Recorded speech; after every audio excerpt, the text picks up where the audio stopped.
방송에서 제공하는 투자 정보는 투자 판단에 대한 조언입니다. 방송에서 제공하는 주식의 가치, 가격 상승 및 가격 하락에 대해서는 방송사에서 보장하지 않습니다.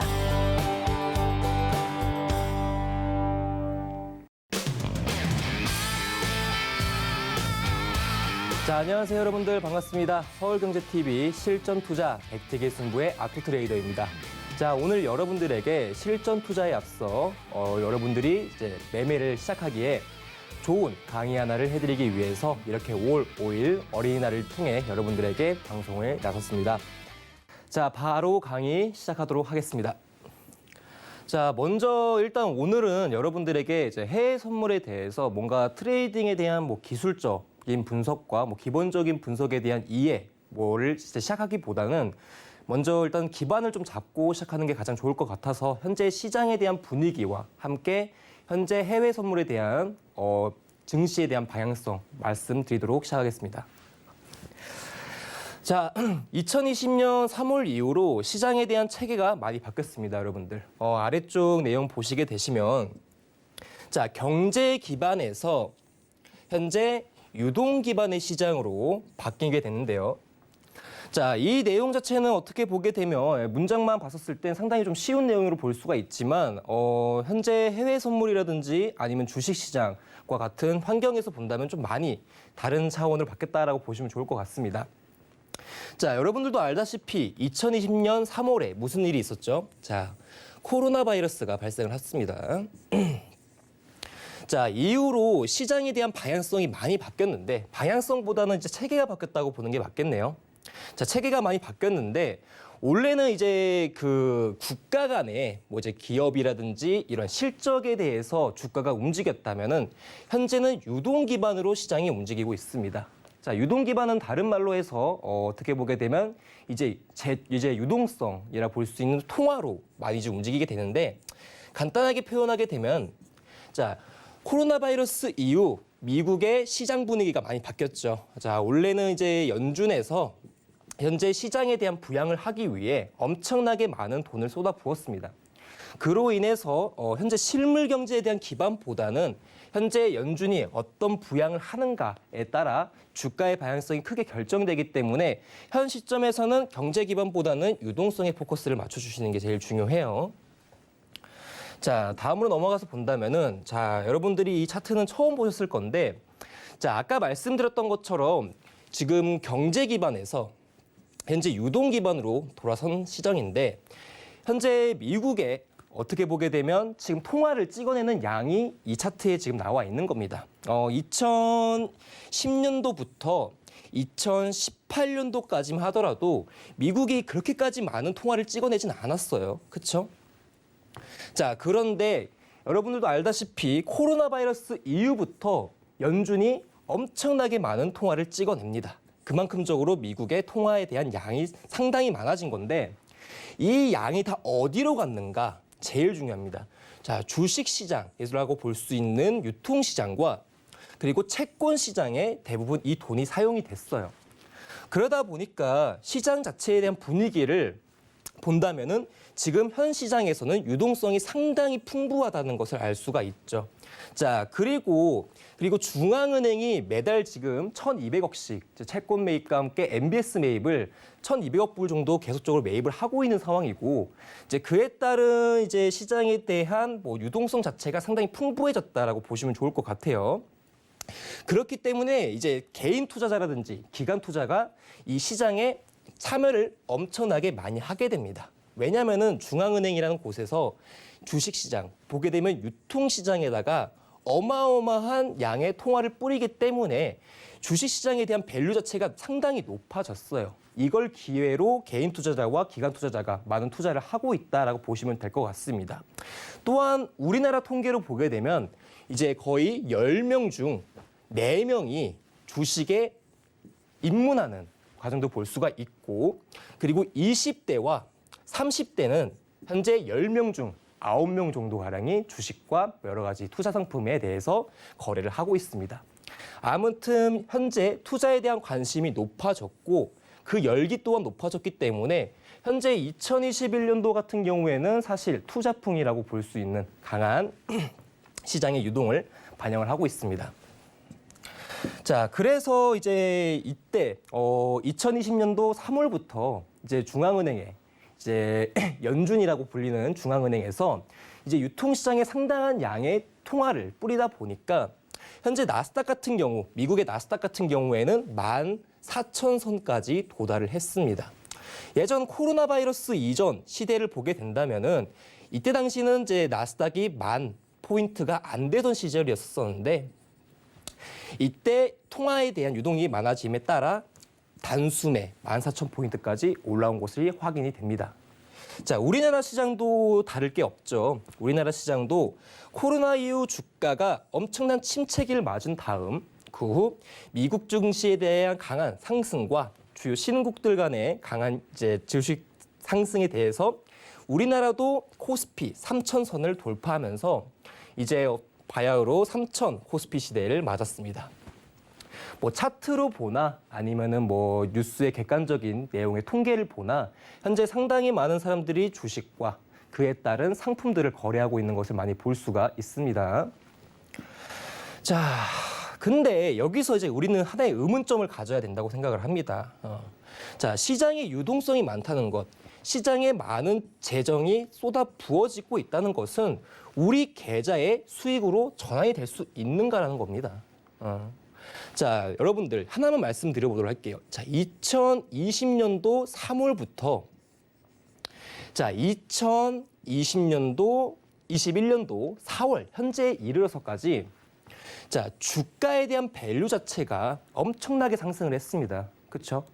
자, 코스닥 지수 같은 경우에는 예전 뭐 2,000선에서 1,800선에 왔다 갔다 하던 주가에 대한 밸류 자체가 지금은 3,000선까지 넘어간 상황이고 뭐 S&P나 나스닥 주요 다우 지수 같은 경우에도 상당히 이제 연고점을 계속적으로 갱신해 나가면서 상당한 이제 강세를 보여주고 있죠. 다만 이렇게 계속적으로 주가가 올라가니까 그 주가에 올라가는 만큼 계속적으로 돈이 쏟아지니까 나도 그냥 단순하게 투자를 하게 되면 수익을 벌 수 있을까에 대한 의문을 상당히 많이 가지셔야 돼요. 100% 수익이 장담이 되는 일이 절대 아닙니다, 여러분들. 이유는 단순합니다. 자, 시장의 무분별한 변동성으로 인해서 수익에 대한 리턴보다는 손실에 대한 리스크가 커질 수밖에 없는데 이유는 단순해요. 시장에 유동성이 상당히 많이 들어온다는 것은요.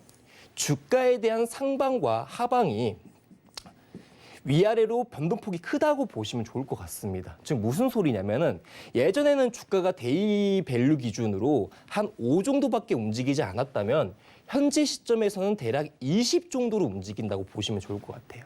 4배 정도에 대한 밸류가 지금 주가 시장에 되어 있는 거고 그러다 보니까 하루 변동폭이 엄청나게 큽니다. 그렇죠?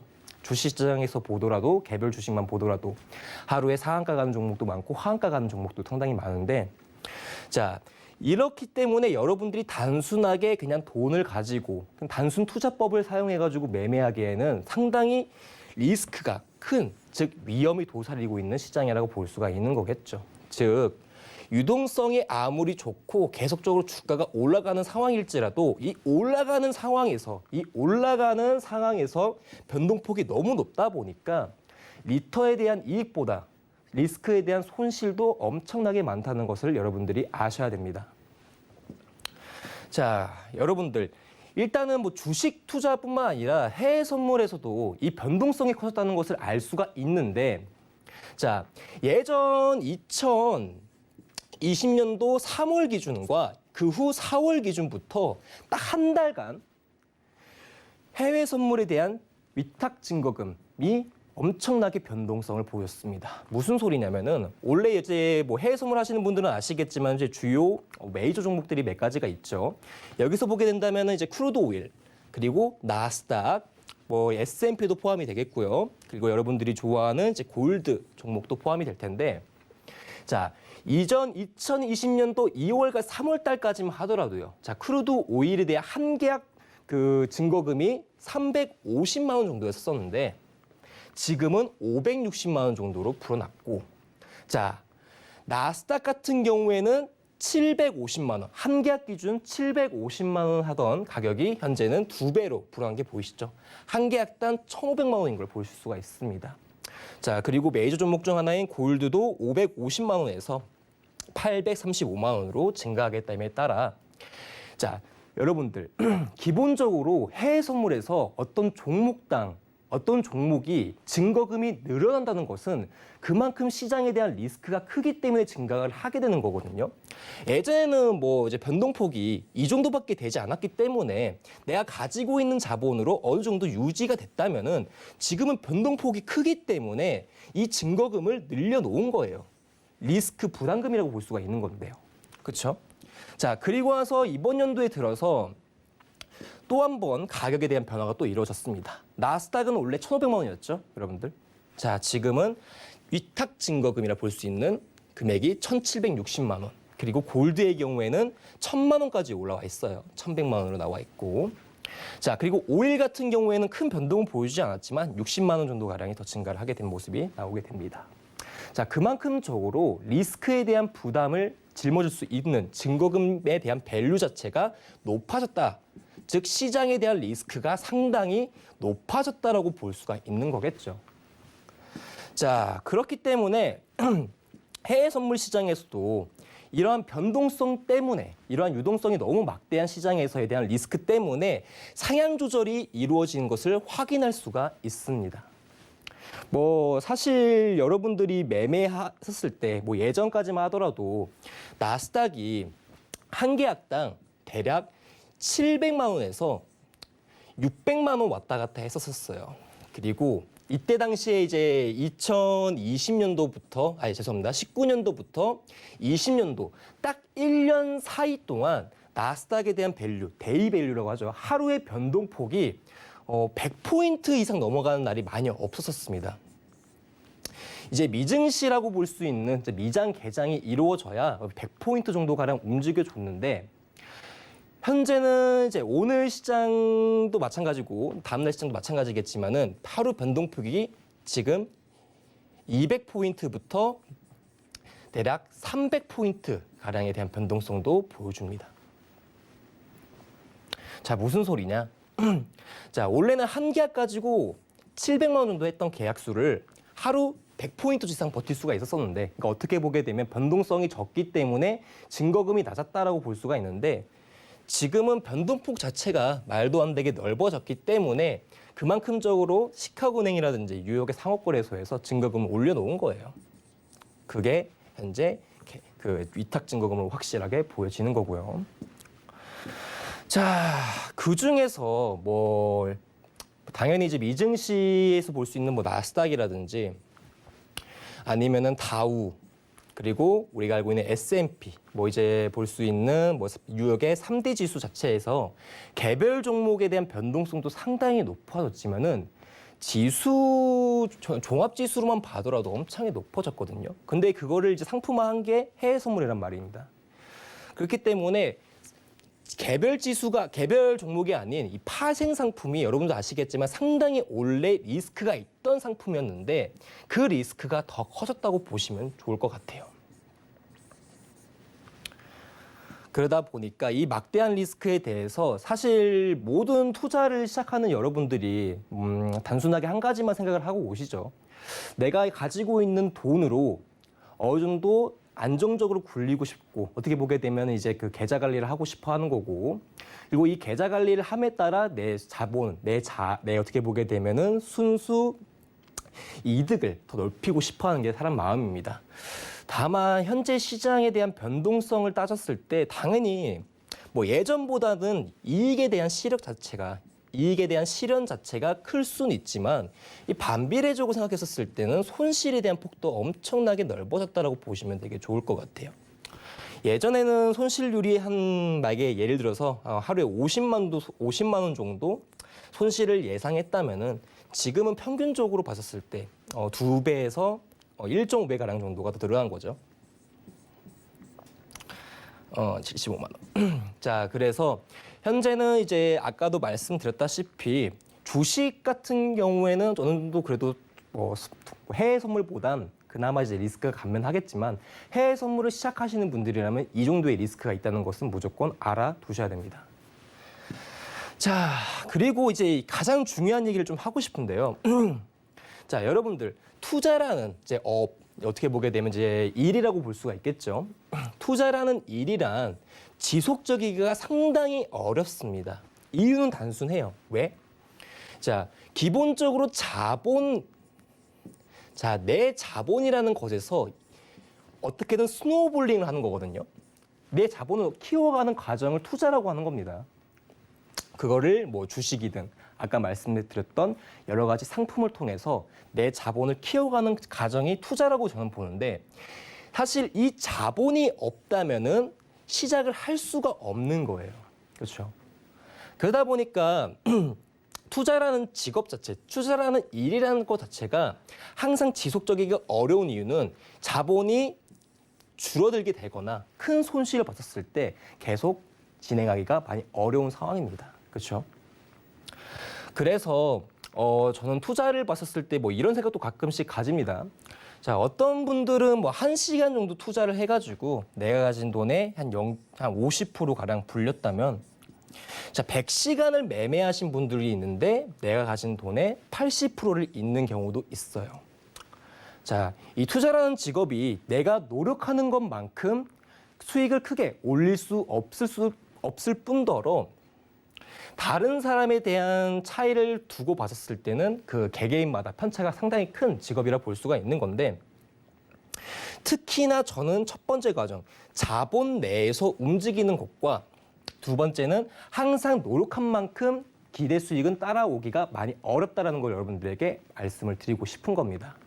자, 즉 저는 이 투자라는 것이 뭐 해외 선물이든 주식이든 이 투자라는 것이 항상 수익으로 마감하기가 어렵기 때문에, 항상 100% 수익을 장담할 수가 없는 일이기 때문에 우리는 이 수익에 대한 관점보다는 우리가 항상 리스크, 즉 우리가 계좌에 대한 관리 자체가 상당히 중요하다는 것을 저는 이미 예전부터 많이 알고 있었어요. 그리고 여러분들도 항상 시작하시는 분들이라면 수익을 챙기기보다는 내가 가진 자본을 최대한 지키면서 이어가는 게 가장 중요합니다.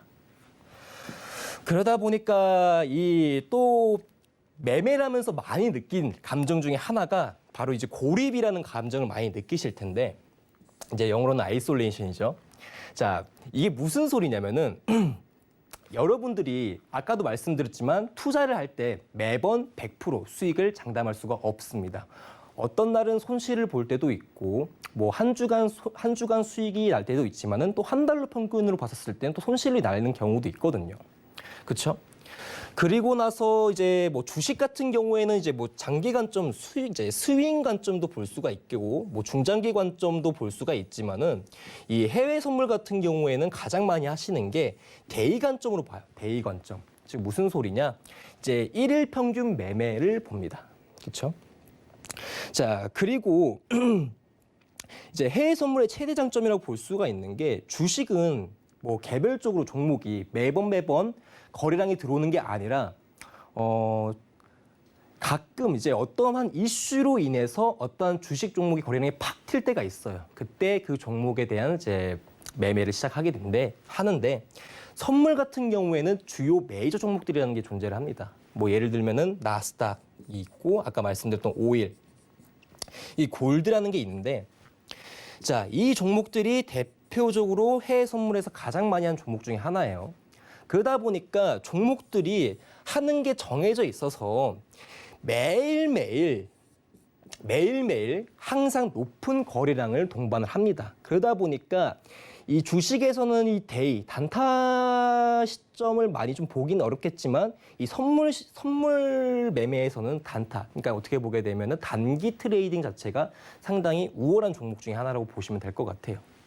그러다 보니까 하루 평균 매매를 했을 때 그걸 손익비로 나누게 되면은 주식보다는 훨씬 더 큰 수익이거나 큰 리스크를 가져가게 됩니다.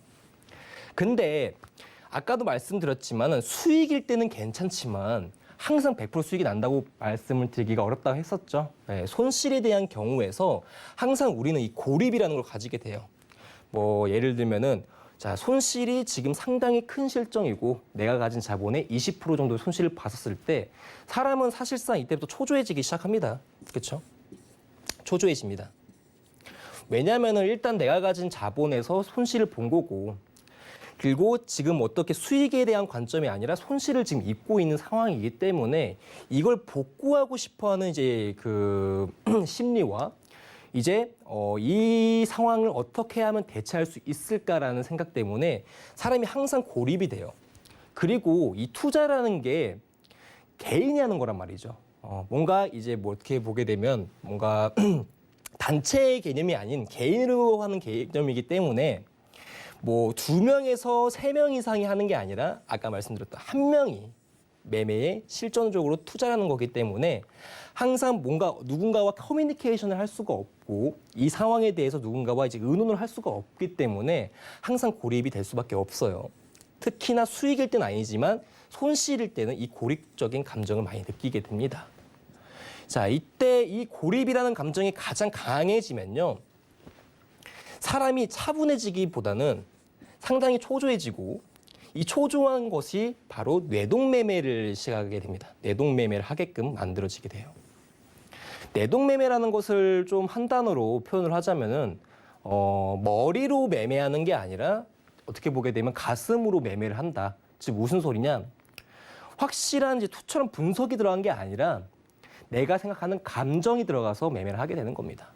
현재 시장이 계속적으로 하방으로 움직이고 있음에도 계속적으로 매수로 대응하고 언젠간 오를 거야, 언젠간 반등 줄 거야 라는 어떻게 보게 되면 주가의 전반적인 상황을 보지 않고 내가 그냥 보는 방향 하나로만 매매를 하시는 분들이 많습니다.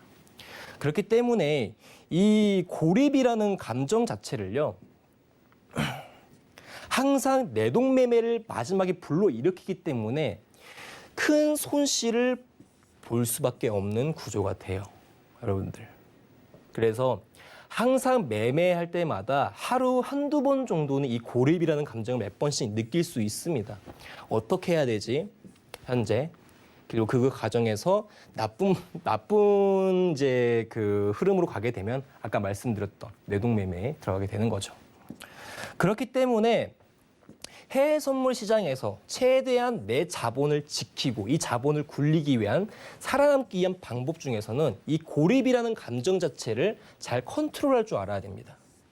이걸 조절하지 못하면은 누적 수익으로 갈 수가 없고 항상 여러분들의 계좌가 좋은 상황일 수는 없을 거라고 저는 장담할 수가 있습니다. 자, 그래서 이 고립이라는 마음, 그러니까 이 고립이라는 이 감정 자체를 조절하기 위해선 뭐 당장에 바로 개선이 안 돼. 뭐 하루 만에 될 수 있는 방법은 아니기 때문에 뭐 몇 년 동안 매매하신 분들도 가끔씩 이 감정 자체를 좀 강하게 느끼시는 분들이 진짜 많거든요. 그러다 보니까 뭐 하루아침에 당장 개선을 할 수는 없지만 몇 가지만 주의한다면 충분히 개선할 수 있다. 이 얘기를 해드리고 싶어요. 그래서 실전 투자에 앞서 우리는 리스크를 무조건적으로 관리를 해야 되고 수익만 따질 게 아니라 이 리스크를 무조건적으로 감수해야 된다. 왜? 이 리스크를 감당하지 못하면 내 자본은 줄어들 것이고 이 자본이 줄어들게 되면 투자를 이어갈 수가 없기 때문에 항상 수익뿐만 아닌 이 리스크 관리를 100% 조절할 줄 알아야 된다는 것을 이야기 드리고 싶은 겁니다. 그래서 오늘은 이 리스크 관리를 하기 위해 이 개선안에 대해서 이야기를 해드리려고 하는 거예요. 자, 첫 번째 내용입니다. 자, 투자의 정보를 수용하되 맹신하지 말자. 이게 제일 중요한데요. 자, 여러분들이 뭐 매매를 하시다 보면은 뭐 자기네들 뭐 어떻게 보게 되면 메신저, 단통 메신저라는 게 존재를 할 거고 아니면은 뭐 어떤 인터넷의 커뮤니티 아니면은 뭐 이제 주변 사람들 간의 뭐 내용을 받아들이는 뭐 정보를 받아들이는 부분들도 있겠죠. 근데 이 정보를 100% 수용을 정보를 100% 어느 정도 충고, 어드바이스로는 들어도 되지만은 이걸 100% 믿고 들어가시면 안 된다는 겁니다. 무슨 소리냐면은 이제 여러분들이 매매하시다가 어느 날 이제 뭐 어떤 골드라고 볼게요. 이제 골드의 방향이 여러분들이 보기에는 아직까지는 방향성이 뭐 어떻게 된지를 모르겠어요. 그렇죠? 방향성이 뭐 어떻게 돼가고 있는 거지? 매수인지 또는 매도인지 방향성에 대해서 갈피를 못 잡고 있었을 때 이 방향에 대해서 어느 정도 조언을 듣고자 뭐 다른 전문가라든지 아니면은 매매를 좀 오래 하신 분들에게 여러분들은 좀 상담이라든지 이야기를 좀 귀 기울이게 됩니다. 그렇죠? 근데 이때 당시에 어떤 사람이 뭐 개인이라든지 어떤 사람이 골드가 현재 오늘 뭐 채권과 뭐 금리 그리고 뭐 달러에 대한 방향성을 봤었을 때 아니면 현재 시장이 지금 현재 좀 불투명하기 때문에 골드의 방향이 현재 지금 매수 관점으로 조금 더 가능성이 높다라는 것을 여러분들이 듣고 어느 정도 매수에 대한 가능성도 열어두시는 건 좋지만 오늘 무조건 매수야라는 관점을 무조건 배제하셔야 돼요. 자, 여러분들도 매매하시면서 상당히 많이 하셨을 행동이라고도 생각을 하는 건데 대부분 이 정보를 수용할 때는 이 단계적인 걸 거칩니다. 자, 여러분들이 기본적으로 매매를 시작을 하게 돼요. 매매를 시작합니다. 근데 이 매매에서 손실을 보게 돼요. 그렇죠? 이 손실을 보게 되는데 뭐 이익을 보게 되면은 이 단계에서는 뭐 더 이상 나아갈 수는 없지만은 손실을 보게 되면 한 가지 꼭 하는 게 있습니다. 바로 잘 할 것 같은 뭐 SNS라든지 메신저 방을 활용을 해서 여러분들이 여기 들어가 가지고 내용을 들어요. 왜? 내가 어떻게든 이 손실을 메꿔야 되기 때문에 이 손실에 대한 부분을 수익으로 바뀌기 위해서는 정보를 듣고 트레이딩을 해야겠다라는 관점이 됩니다. 여러분들. 자, 이때 이 단계에서 여기까지는 좋아요. 정보를 듣고 내가 수용하겠다. 어느 정도 조언을 듣겠다고 하는데 여기서 맹신하는 순간 다시 한번 손실이 만들어지게 됩니다. 여러분들. 그리고 어떻게 되는 건지 아십니까? 이 손실이 다시 한번 여기로 넘어가게 돼서 다시 매매를 하게 되고 다시 한번 손실을 보고 다시 한번 SNS라든지 주요 메신저 방에 들어가가지고 여러분들이 정보를 다시 받고 이 과정을 반복하는 거예요. 그렇죠? 그러다 보면은 이런 과정이 계속적으로 이루어질 때 여러분들의 계좌는 절대로 이 해외 선물 시장에서 살아남을 수가 없습니다. 자, 제가 제일 좋은 방안은 무조건 이거예요. 자, 여러분들이 손실이 났어요. 누군가의 내용을 들었습니다. 내용을 듣고 여기서 여러분들은 판단을 하실 줄 알아야 돼요. 자, 판단을 한다는 것은 수용한다는 의미와 똑같습니다. 왜냐? 판단이라는 것은 내가 이게 맞나 저게 맞나 저울질을 재는 거거든요. 이 판단만 어느 정도 가지고 있다면 크게 손실 볼 일은 없어요, 여러분들. 그렇죠? 다만 이 판단에서 과정 중에 무조건적으로 왜냐면은 주식이든 선물이든 어떤 상품이든 간에 가격이 오르고 내리는 이 관점만 보고 싶어 하는 거거든요, 사실. 방향성. 그렇죠? 이 방향성에 대해서 여러분들이 어느 정도 캐치를 하실 줄 아셔야 됩니다. 자, 무슨 소리냐면은 여러분들이 매매를 처음 하셨을 때는 단순하게 한 가지만 좀 신경을 쓰는 부분이 있어요. 한 가지 정도만. 바로 그냥 차트만 보는 방법이거든요. 그렇죠? 차트에서 뭐 장대 양봉이라든지 뭐 전일 3% 이상 상승이 나오거나 전일 뭐 주식으로 따지게 되면 점상이 나왔다. 강한 상승세가 동반이 됐었을 때 여러분들이 현재 시장에서는 이 주식이라든지 어떤 뭐 상품이라든지 어떤 뭐 이제 투자 관련된 이제 거래가 가능한 상품들이 뭐 방향성이 제시가 되어 있는 상태에서 항상 의심을 해야 됩니다, 여러분들. 판단을 하기 위해서는 무조건적으로 의심이 들어가셔야 돼요. 왜 매수일까? 왜 이 사람이 매수라고 이야기를 하는 거지? 그리고 나서 그 내용을 천천히 쳐다보는 겁니다. 이런 식으로 매수가 나올 가능성이 높겠구나. 즉 무슨 소리냐면은 여러분들이 이 사람이 잘한다, 저 사람이 잘한다. 이 메신저가 상당하게 수익을 나게 이 메신저가 수익을 가져올 수 있는 방이구나. 이런 거를 배제를 하고요. 그 사람 말에 그냥 무조건적으로 의심을 하고 받아보시는 겁니다, 그냥. 그리고 여러분들이 그 판단 하에 오늘 방향성에 대해서 가능성만 열어두는 거예요. 자, 그래서 무조건적인 맹신은 절대 하지 말자. 이게 제일 중요합니다. 맹신하는 순간, 누구 말을 듣는 순간, 누구 말을 100% 의존하는 순간 여러분들의 계좌가 살아남을 리가 없어요. 아시겠죠? 무조건적으로 정보를 받되 그 정보에 대해서 끊임없이 의심하시고 그 의심을 바탕으로 판단하셔야 됩니다. 아시겠죠?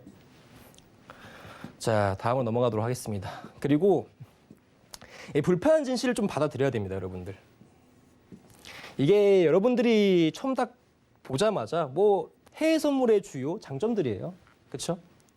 자, 양방향성 매매가 가능하죠. 주식과는 다르게 매도도 전략적으로 대응할 수 있고, 그리고 주식 시간과는 다르게 23시간 거래가 가능합니다.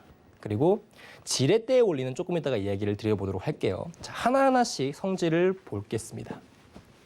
자, 일단 양방향성인데, 자, 주식에서는 수익이 올라야, 그러니까 어떻게 보게 되면 주가가 올라갔었을 때 내가 매수 시점을 들어가야 그 후 청산 과정에서 수익이 나는 단방향성입니다.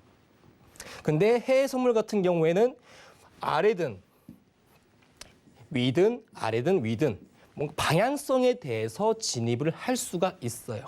오늘 하락장이네, 매도 대응이다. 아, 오늘 상승장이네, 매수 대응이다. 이런 관점을 볼 수가 있습니다. 자, 그리고 두 번째는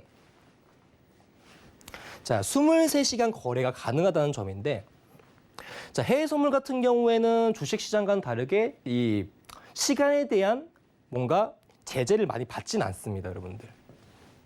그 이유는 이제 주요국 시장 개장에 대한 변동성, 유동성 확보를 할 수 있다는 소리인데, 오늘 뭐 이제 아침에 아시아장에서 중국 시장과 뭐 이제 일본 그리고 홍콩 시장이 열려요. 그리고 나서 오후부터 유럽 시장이 열리고, 그리고 밤에는 미증시가 개장이 되기 때문에 사실 해외 선물 같은 경우에 다른 말로 하게 되면 이제 밤이 없는 시장이다라고도 이야기를 많이 합니다. 그렇죠?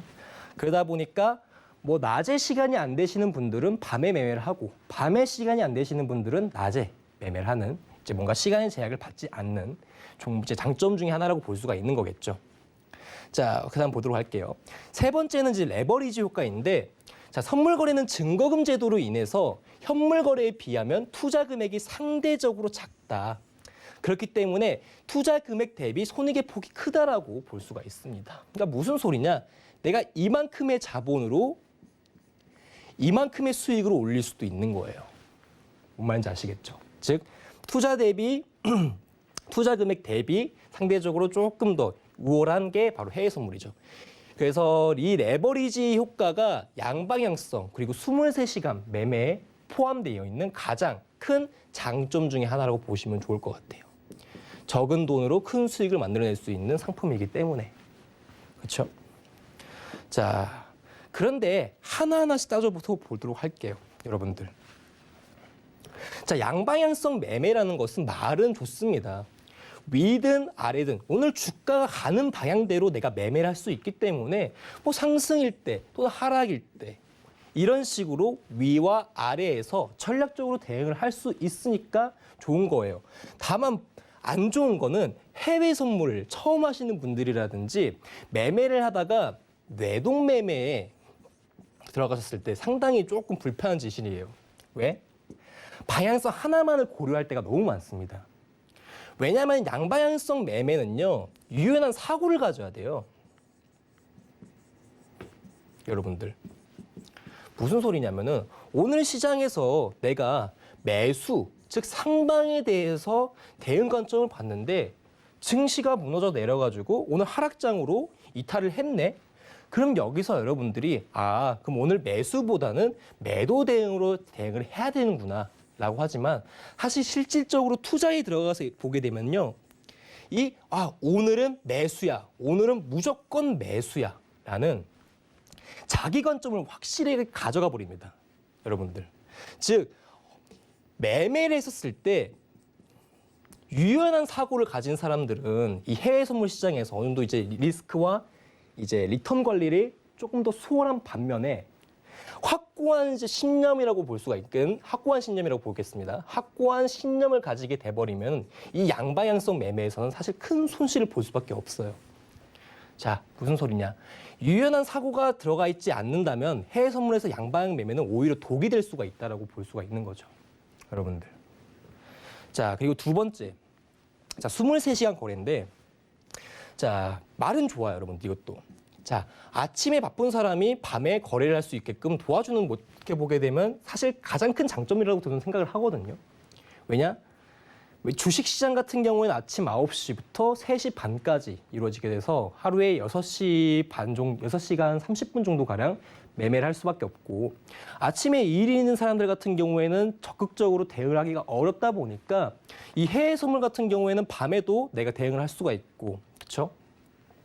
조금 내 시간에 맞게끔, 내 삶에 맞게끔 매매가 가능한데, 이 23시간 거래도 사실 어떻게 보게 되면 독이 될 수가 있어요. 이유는 간단한데, 제 회원 중에 한 명이 하루에 14시간 이상 매매를 합니다. 14시간. 저도 옛날에 매매를 한창 좋아했었을 때 차트만 18시간 이상 봤었어요. 여러분들. 자, 기본적으로요, 하루에 사람이 앉아서 14시간, 18시간 이상 매매했었을 때 꾸준하게 집중하기는 많이 어렵습니다, 여러분들. 자, 그리고 사실상 삶이 조금 플렉서블 하진 않아요. 그러니까 무슨 소리냐면 좀 피폐해질 수가 있다고 볼 수가 있는 건데, 자, 왜냐면은 계속적으로 시장이 돌아가고 있고, 아침장 끝나면 유럽장이 개장하고, 유럽장이 개장과 동시에 미주국장까지 열리게 되면 가장 큰 거래량을 가지는 게 해외 선물이거든요. 그러다 보니까 주가가 계속 움직이고 있고, 이 움직이는 주가가 내가 잘만 하면 이 모든 주가에 대해서 내가 다 수익을 가져올 수가 있겠네라는 착각에 빠집니다. 자, 기본적으로요, 주식이든 선물이든 간에 이 투자 상품은 무조건적으로 따라오는 게 투기성을 가집니다, 여러분들. 투기성. 투기성은 다른 말로 하게 되면은 도박성이라고 볼 수가 있어요. 그렇죠? 자, 절대로 주식하고 선물을 내가 투자 관점에서 바라봐야 되지, 이게 나중에 가게 되면 도박 심리에 너무 빠지게 됩니다. 근데 주식은 그 시간대가 딱 정해져 있기 때문에 어느 정도 내가 스탑을 할 수가 있어요, 인위적으로. 그렇죠? 근데 이 선물 거래 같은 경우에는 23시간 거래가 가능하다 보니까 이게 내가 개인적으로 이 시간에 대해서 조절하지 못하면 계속적으로 차트를 보고 그 앉아있는 시간이 점점 길어집니다. 그렇죠? 그렇다고 이 시간이 또 거래를 많이 한다고 절대로 좋은 것도 아니에요. 그렇죠? 자, 1시간에서 2시간 정도 가량 매매를 했는데 손실을 봐. 내가 이거 복구하기 위해서 또 4시간 가량 매매를 합니다. 이게 반복이 되는 거예요, 여러분들. 자, 투자는요, 제가 보기에는 가장 좋은 거는 이걸 인지하셔야 됩니다. 그냥 내가 가장 집중할 수 있는 시간대에 매매를 하는 게 제일 좋다고 생각을 해요. 이게 바로 이 23시간 거래의 의의인데, 이 23시간의 거래 자체가 다른 말로는 여러분들이 계속적으로 좀 피폐한 삶을 살 수 있는 조건이 될 수도 있습니다. 독이 될 수도 있는 거죠. 그러다 보니까 전반적으로 처음 매매하실 때에는요, 다 아시아장이든 유럽장이든 미국장이든 다 매매를 하려고 하지 마시고, 내가 가장 집중할 수 있는 시간, 그 시간대에서 하루 1시간에서 2시간 정도 가량만 하는 게 제일 좋습니다. 사람이 기본적으로 자리에 앉아서 집중할 수 있는 시간의 최대 폭이 120분 정도예요, 여러분들. 아시겠죠? 그러다 보니까 이 23시간 거래 중에서 여러분들이 가장 자신 있어 하고 원하는 시간대에 적당한 시간만 매매해 주시는 게 가장 좋습니다. 그리고 적당한 시간으로 해줘야 수익과 리스크 관리가 조금 더 수월해져요. 자, 그리고 세 번째죠. 이게 어떻게 보게 되면 좋은 건데, 어떻게 보게 되면 이것도 독이 될 수 있는 건데, 아까도 말씀드렸지만 다른 상품에 상대적으로 이 해외 선물은 레버리지가 엄청 커요. 무슨 소리냐면은 내가 이런 돈을 가지고 있어도 이거를 이만큼적으로 불릴 수 있는 게 선물입니다, 여러분들. 그렇죠? 자, 그래서 주식하시는 분들이 이 선물 시장에 오게 되면 이 레버리지와 이 풍부한 변동성에 의해서 반하는 경우가 많아요. 와, 나는 하루 투자로 이만큼 벌어갈 수 있구나라는 것을 깨닫게 됩니다. 그러면은 어떤 생각이 드냐면은 나는 이제 해외 선물에 집중해서 이걸로만 매매해서 수익을 내고 내 삶을 조금 더 풍요롭게 해야겠다라고 생각하시는 분들이 많아요. 즉, 리턴에 대한 긍정적인 부분만 보고 들어오시는 분들이 많은데, 반대로 생각하게 되면요. 자, 이 정도에 대한 자본으로 이 정도의 수익을 글러올 수 있다면은 반대로 마찬가지로 이 정도의 손실을 또 볼 수가 있는 거예요, 여러분들. 마이너스로. 자, 이게 레버리지의 양면성이라고 볼 수가 있는 건데 어느 정도 이 레버리지가 폭이 조금 줄어들었더라면은 사실 상대적인 수익이라든지 뭐 리스크가 조금 더 줄어들 수는 있겠지만 이 레버리지가 다른 상품보다 선물이 훨씬 큽니다. 그러다 보니까 이때 이 레버리지에 대해서 또한 추가적으로 이 변동성에 대해서 내가 기본적으로 초보자분들은 이 리스크 관리에 너무 빈약하세요. 그러다 보니까 이 수익에 대해서 이 레버리지를 조금 더 유용하게 사용할 수 있는 거지 잘못하게 되면 손실로 큰 화를 좀 입게 됩니다, 여러분들. 아시겠죠? 그러다 보니까 제가 아까 앞서 말씀드렸던 이 세 가지가 현재 해외 선물의 가장 불편한 진실이에요. 장점이라고도 합니다. 양방향성, 23시간 거래, 그리고 지렛대까지, 그러니까 레버리지까지. 이게 해외 선물이 가지고 있는 다양한 장점 중에 이 세 가지를 고른 건데 이 장점이 저는 오히려 단점이 될 수도 있다. 이걸 받아들여셔야 됩니다. 이걸 모르고 하시는 분들이 많아요. 네. 양면성이 무조건적으로 존재한다는 거 인지하셨으면 좋겠습니다. 자, 그리고 나서 여러분들에게 이제 결론으로는 저는 이런 식의 매매를 하면 여러분들의 투자가 조금 더 수월해질 거고 그리고 실전 투자에 앞서서 무조건적으로 지켜주셨으면 하는 게 자, 아까 말씀드렸던 정보는 중요합니다. 정보는 되게 중요해요. 왜냐면은 요즘 보게 되면은 여러분들이 뭐 옛날에 국내 이슈도 좀 받아들이기가 어려웠던 상황이었었는데 요즘 해외 이슈 같은 경우에는 그냥 인터넷 검색 하나만으로도 쉽게 찾아낼 수가 있는 거거든요. 뭐 FOMC에서 이런 얘기를 했다. 그 FOMC에서 의사록이 나왔는데 이런 얘기가 나왔구나. 반대로 오펙 플러스 산유국들에 대한 회의에서 정례회의에서 이런 내용들이 나왔구나. 이런 것들을 금방금방 알아낼 수 있습니다. 그런데 이러한 정보를 받아들임에 따라서 개인마다 해석하는 게 다르고요. 그렇죠? 개인의 해석마다 다른데 이 해석을 어떻게 수용하느냐가 가장 중요하다고 얘기를 드렸죠. 여러분들. 그러다 보니까 선물 매매 시에 누군가의 조언을 100% 뭐 수용을 할 수는 있어요. 다만 그 100% 된 수용을 100% 신뢰하고 맹신하지는 말았으면 좋겠습니다. 무조건적으로 정보는 의심하셔야 되고 주가의 방향성을 판단하셨을 때 상당히 심도 있게 고민하셔야 됩니다. 자, 그리고 저는 제일 좋아하는 게 이거예요, 여러분들.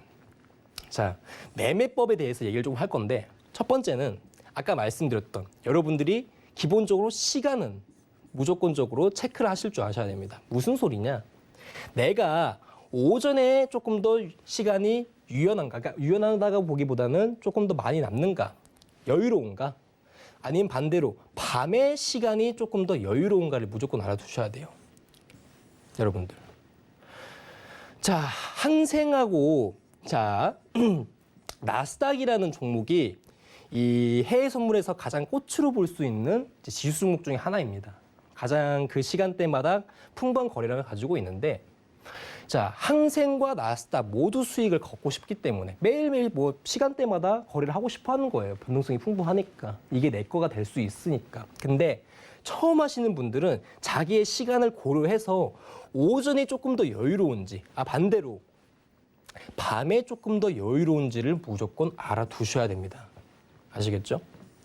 나는 오전에 시간이 조금 나쁘면은 항생에 집중하시면 돼요. 그리고 밤에 오히려 좀 시간이 부족한데 일부러 나스닥까지 할 필요가 없습니다. 자, 해외 선물에는 주식보다는 뭐 종목이 조금 적을 수는 있겠지만 크게 적죠. 자, 뭐 메이저 종목 등 중에 뭐 골드, 뭐 유로, 뭐 오일, 아까 말씀드렸던 뭐 나스닥까지 이렇게 여러 가지 종목들이 다양하게 있는데 이 종목들을 다 잘할 필요는 없어요, 여러분들. 아시겠죠? 한 종목만 잘해도요. 내 계좌는 충분히 굴러갈 수가 있어요. 근데 뭐 아침에 항생해야 되고 뭐 오후 장세에서는 골드하고 유로 봐야 되고 미장에서는 오일하고 나스닥 봐야 된다. 뭐 이런 관점 보시는 분들도 있는데 처음 하시는 분들은 무조건적으로 내가 원하는 시간대 종목을 한두 개 정도만 생각하고 그걸 고려하신 다음에 매매하시는 게 조금 더 좋거든요. 자, 두 번째는 자, 아까 말씀드렸던 시간은 해결이 됐고 두 번째는 담보금 안에서도 좀 놀 줄 알아야 돼요, 여러분들. 이거 정말 중요합니다. 이게 무슨 소리냐면은 이게 매매를 하다 보면요. 오버 트레이딩 하는 경우가 많아요. 그러니까 내가 가진 자금을 100% 활용해서 매매하시는 분들이 많습니다. 자, 근데 이걸 주식으로 따지게 되면은 비중을 크게 둔다라고 볼 수는 있지만은 해외 선물 시장에서는 계약수라고 볼 수가 있거든요. 자, 내가 대략적으로 5천만 원 정도가 있어요, 여러분들. 5천만 원 정도가 있는데 나스닥을 거래한다. 나스닥을 거래함에 있어서 자, 나스닥이 현재 지금 1,700만 원 정도 되니까 5천만 원 정도면은 두 계약 정도 할 수가 있겠네요. 그렇죠? 이 두 계약을 매번 진입 시마다 들어가는 게 아니고 5천만 원이 있으면은 최소한 한 계약 정도를 먼저 시작하시는 게 제일 좋아요, 여러분들. 최대한 비중 낮게끔. 죄송합니다. 세 계약 정도 매매가 가능하겠네요, 나스닥이. 그렇기 때문에 자기 자본 내에서 100% 활용을 하지 마시고 항상 선물은 변동성이 높고 리스크가 높기 때문에 초반에는 한 계약에서 두 계약 정도로만 하시는 게 가장 좋아요. 아시겠죠? 그래야 이 내가 가진 자본 내에서 리스크와 리턴 자체를 계속적으로 조절할 수가 있는 거거든요. 근데 반대로 나스닥을 지금 내가 자본만큼 다 계약수를 매매를 한다 봤을 때는 리턴도 클 수는 있지만 리턴 자체가 커질 수가 있는 거거든요. 저는 여러분들이 자금을요 한 번에 크게 불리는 것보다는 천천히 올라가는 것을 조금 더 좋아합니다. 여러분들이 돈을 벌지 말라고가 아니에요, 크게. 여러분들. 왜냐면은 자본은요 한 번에 키우게 되면 화를 무조건적으로 입게 돼요. 그래서 어떤 사람을 좀 입장으로 봤을 때 한 1억 가지고 매매하시던 분이 이날 2천만 원 정도의 수익을 벌게 됩니다. 자기 자본의 20% 정도의 수익을 크게 얻어갔는데 이때 했던 매매법이 다 계약 단타였습니다.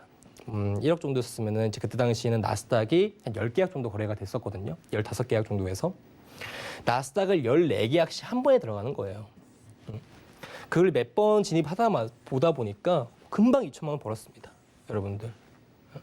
그러니까 매매는 뭔가 뭐가 될까요? 이렇게 1억 가지고 매매하시는 분이 자기 자본의 100%를 활용해가지고 매매를 했을 때 단기적으로 큰 수익은 얻어갈 수 있대. 이 수익은 무조건 화를 입게 됩니다. 그 다음날 5천만 원을 손실을 보셨어요. 자, 무슨 소리냐면은 자기 자본 내에서 최대한 활용하는 것은 좋은 거예요, 여러분들. 나스닥도 들어가고 골도 들어가고 뭔가 이제 해지 매매를 좀 가능하게끔 해주는데 무조건적으로 다른 말로 다계약 이건 금지합니다, 여러분들. 절대로 처음 매매하시는 분들은 자기 자본의 비중의 한 30%에서 40%만 들어가시는 게 제일 좋아요. 나중을 위해서. 아시겠죠? 그래서 저는 여러분들이 시간 정하고 자기 자본에서 최대한 리스크와 리턴을 조절할 수 있는 자본 활용법에 대해서 오늘 이야기를 다 마치도록 하겠습니다. 자, 오늘 여러분들에게 이제 해외 선물 실전 투자에 앞서서 뭔가 제 매매에 대한 기법이라든지 이런 것들도 준비를 했지만 이제 저는 개인적으로 매매를 하기 전에 뭔가 이제 마음가짐이라든지 특히나 해외 선물을 처음 하시는 분들한테는 이런 내용을 꼭 이야기하고 싶었었습니다. 항상 투자라는 것은 수익을 100% 가져올 수 있는 게 아니고 손실을 항상 불러올 수 있는 것이기 때문에 항상 기본 또는 기본기 가장 중요하고요. 이 부분 절대 잊지 마시고 실전 투자하셨을 때도 큰 수익 나시길 바라겠습니다. 자, 지금까지 아토트레이더였습니다. 감사합니다.